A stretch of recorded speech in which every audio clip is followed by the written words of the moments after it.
Bienvenue sur Qu'est-ce que la mode ?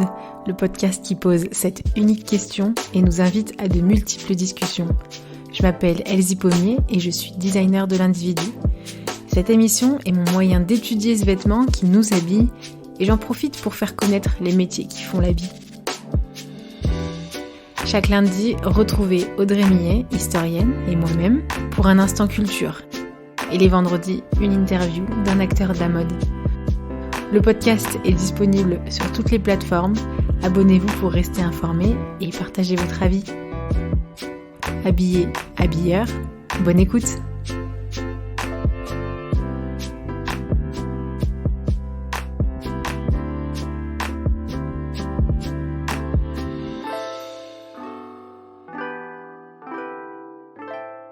Audrey, on est en train de perdre une expression. On tourne dans le sens des aiguilles d'une montre. C'est ça, là on tourne dans le sens du portable. Ouais, exactement.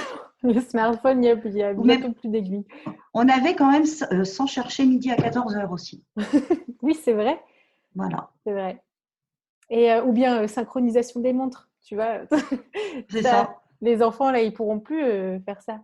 Ils sauront pas ce que ça veut dire. Oui, c'est vrai. Les étudiants en partiel, ils n'ont plus de montre. Il faut leur dire tous les quarts d'heure.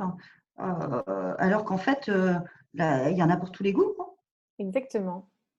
Mais du coup, comment on est passé d'une ombre sur le sol à des aiguilles à un poignet? Bon, on dit merci, aux techniciens. À toujours ces artistes techniciens qui cherchent le monde, quoi. Donc techniquement, la montre. Bon, déjà, il y a plusieurs types de montres que nous, vous savez, il y a les montres goussées, il y a les montres bracelets, il y a les horloges ornementales, il y en a plusieurs. Déjà, c'est un objet portatif dans tous les cas. Bon, on peut être d'accord là-dessus. On les porte en pendatif, on les porte dans la poche et seulement après, on les porte au poignet. Au début du XVIIIe siècle, c'est vraiment un objet décoratif. On les voit d'ailleurs dans des toiles de boucher donc ce sont des grandes horloges, voilà, rocailleuses, voilà, bien décorées.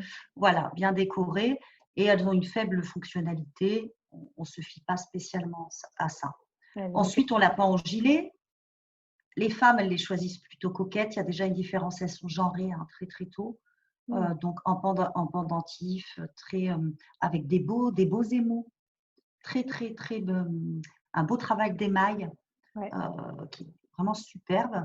Et on a un développement très très rapide, mais en fait en Europe occidentale, chez les pros des sciences et des techniques d'une manière générale, c'est-à-dire en Allemagne, en France, en Angleterre et ensuite seulement en Suisse. On augmente leur précision, on augmente leur résistance et on a des montres à remontage à clé. Et ensuite, les roulements à billes. Donc, ça devient vraiment, en fait, un moment de science et de technique, quoi. C'est hyper recherché. Après, il y a le système des aimants, il y a des systèmes donc, mécaniques. Et en fait, mais c'est tellement complexe. Moi, j'ai rencontré un horloger qui est dans le quartier du Vieux-Lyon. C'est magnifique. En fait, le mécanisme est un objet de design, en fait. Mais on ne le voit pas. On le voit pas. L'idée, c'était dans la montre à gousset un petit peu. On la voyait quand même. On voyait le système. Mais c'est vraiment un développement technologique. Pour la petite histoire, donc à la fin du XVIIIe siècle, on a énormément de dentelières autour de Neuchâtel, en Suisse. Et puis dans les montagnes, en fait. Et en fait, la mécanisation arrive et ils ne peuvent pas monter les machines à tulle pour faire de la dentelle mécanique en haut de la montagne, tout simplement. Du coup, ils se disent, qu'est-ce qu'on va faire de nos dentelières, qui sont quand même des centaines et des centaines? Et bien, ces dentelières, ils vont en fait leur donner un nouveau travail, faire les mécanismes de montre. Et c'est vrai que quand on voit une dentelle, la finesse de la dentelle et l'intérieur d'une montre, en fait, c'est de la dentelle. Ah mais oui, c'est de la dentelle avec des métaux mais tellement fins, magnifiques. Et Et c'est drôle, j'avais pas pris conscience de ça, mais c'est cette idée de mécanisation. Et tout à l'heure, en introduction, on parlait de smartphone. Et en fait, on n'est plus du tout dans une ère mécanique. On est dans l'ère Non, numérique. Et donc, c'est un ouais. rapport au temps aussi qui est complètement différent, qui a été digitalisé. Alors qu'avant, enfin, moi, avant, il y en a encore qui utilisent des montres. Moi aussi, moi, j'aime beaucoup la montre, pareil. J'ai Mais toujours une avec montre. les aiguilles. Et, enfin, on voit le temps qui s'écoule. Et il y a eu une mode qui a essayé d'émerger là. C'était la mode des montres 24 heures. Je ne sais pas si tu en as entendu parler. Sur un seul et même cadran, tu as les 24 heures et non pas 12. Ah oui. Et donc, tu vois, non pas, c'est pas pour te stresser ou quoi, hein, Ah, moi, bah, justement, moi, je suis en train de me dire, si je vois ça, ça me fait peur.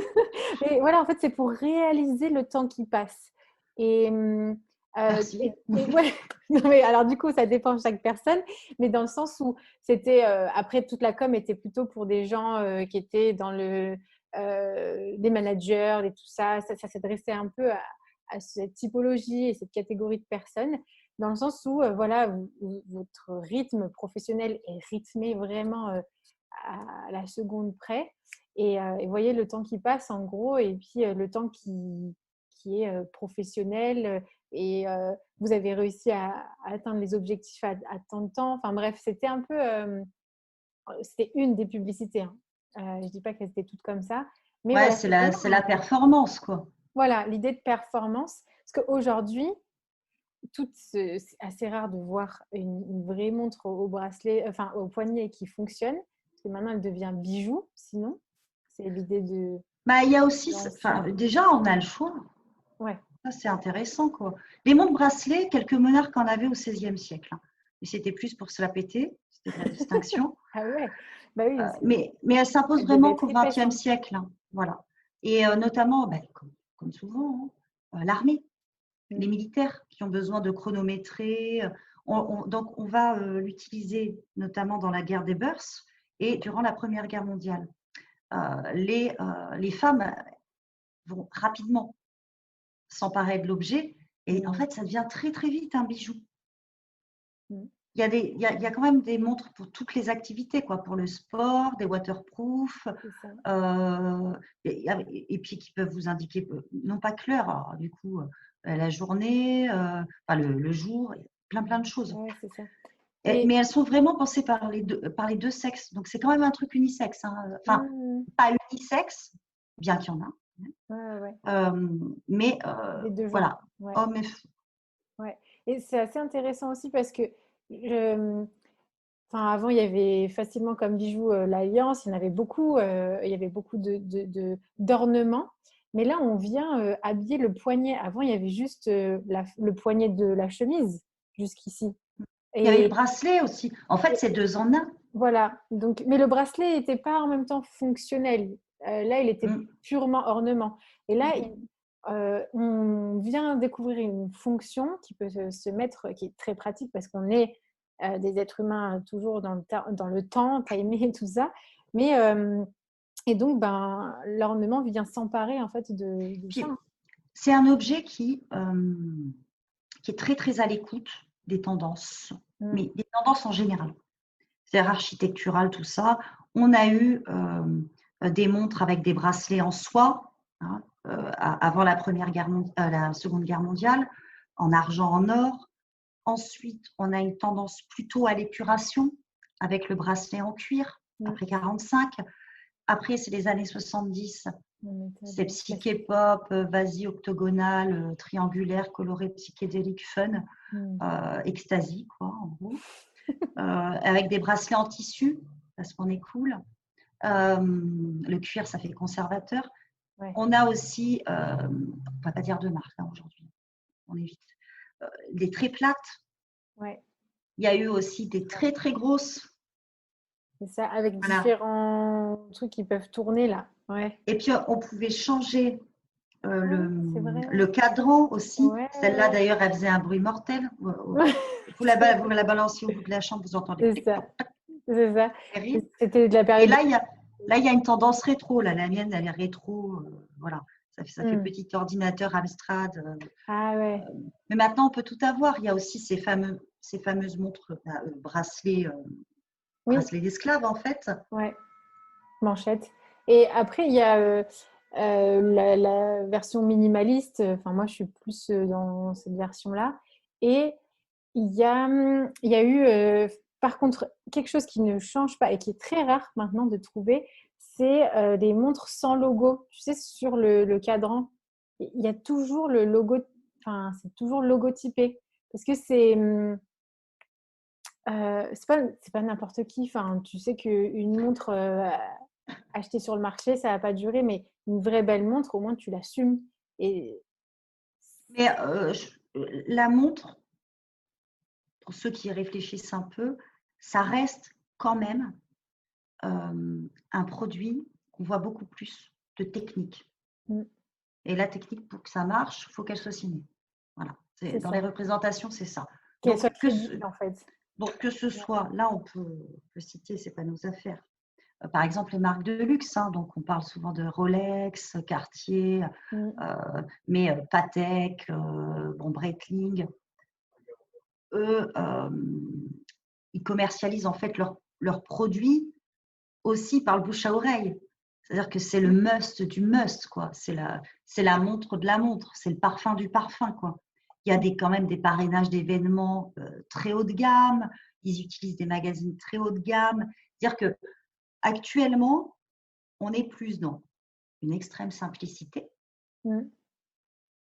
l'hyper haut de gamme, et entre les deux, c'est pas du l'entre-deux, c'est plutôt du en dessous, c'est Ouais, de la fantaisie. Voilà. c'est ça.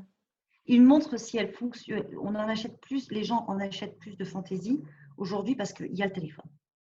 Alors qu'avant, on investissait dans une montre, voilà, c'est ma montre. C'est Et ça. on n'en avait pas 50. Oui, et puis on réfléchissait à quel mécanisme on veut, d'où il vient, la renommée du mécanisme. Et c'est vraiment du coup le rapport au temps et, cette, presque on pourrait dire, j'allais dire croyance, mais aussi croyance mécanique, enfin je crois en la, la précision plutôt à la suisse, plutôt à la japonaise. Et on voit aussi un peu notre rapport enfin, ouais, au temps. Et puis, c'est quand on voit une personne qui porte une montre, euh, c'est tout de suite, c'est quelqu'un au travail. Enfin, il y a ce rapport de travail. Et l'autre fois, je tombais sur une photo de notre cher président, la chemise, les manches de chemise retroussées, qui étaient face à un autre politique, et pas de montre.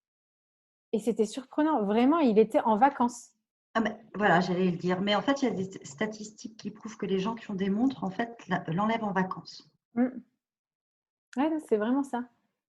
Mais cette arrivée du portable, elle a été terrible hein, dans les années 2000 Mm. parce qu'en fait, ils commencent à supplanter les montres. Et donc, les montres vont perdre de leur attrait chez les jeunes. En même temps, elles vont aussi perdre leur utilité. Alors, Mm. tu perds de l'attrait, d'accord, mais si tu perds ton utilité, là, tu es vraiment dans le caca quand même. Hein. Mm. Il faut donc réinventer des modèles qui en fait, ne donnent pas que l'heure. Ouais. Il faut reproposer de l'utilité. Donc, il va falloir des bijoux raffinés. Et Marc Jacobs, par exemple, avait lancé une série de montres colliers sur chaîne en forme de cerise. Voilà, le truc Mm. joli, quoi. Tu l'achètes parce que c'est un beau collier, C'est un en fait. bijou, quoi. C'est Ouais. un vrai bijou. Ouais. On a aussi des montres accrochées à des bracelets breloques. Enfin, on essaie de retrouver un intérêt à la montre, quoi. Et finalement, bon, je ne sais pas comment ça va se finir. Moi, je ne suis pas devin. Hein. Je Mm. ne regarde pas dans une boule de cristal. La montre, elle tend quand même à redevenir bijou. Mm. C'est bien joli le waterproof, le machin. Normalement, les gens ne vont pas acheter, hormis les sportifs. Voilà. Ouais, j'allais dire, il y a quand même une sphère quand même très technique Voilà. encore, Mm. qui sont les sportifs. Puis alors, maintenant, il y a les montres connectées. Oui, oui, oui. Alors, qui sont d'ailleurs, en fait, elles ont un design, puisqu'elles sont connectées, high-tech, machin, hyper sport, quoi. Mmh. Et là, c'est dommage. Oui, parce qu'elles Dommage, parce sont qu'on peut être connecté et vouloir un petit peu de doré et c'est voilà. ça. Et ils commencent à avoir justement, là, avant, il y avait vraiment cette distinction technologique, sportive et bijoux. Et là, il y a des grandes marques de luxe qui travaillent avec d'autres marques de montres connectées, par exemple, et qui viennent créer justement cette esthétique, ce que tu disais, ce bijou technologique. Vraiment, c'est dans le sens propre Ouais. du terme. Mais il le faut parce que même si vous voulez quelque chose de connecté, Mm. tout le monde ne va pas porter au poignet ce qu'un sportif pourrait porter, quoi. Ouais. Et avoir 3 à 4 cm sur le poignet, là, épais. La montre n'est pas morte. Non, ça c'est Par sûr. contre, il va falloir bosser. Voilà, il faut lui donner du temps. Ouais.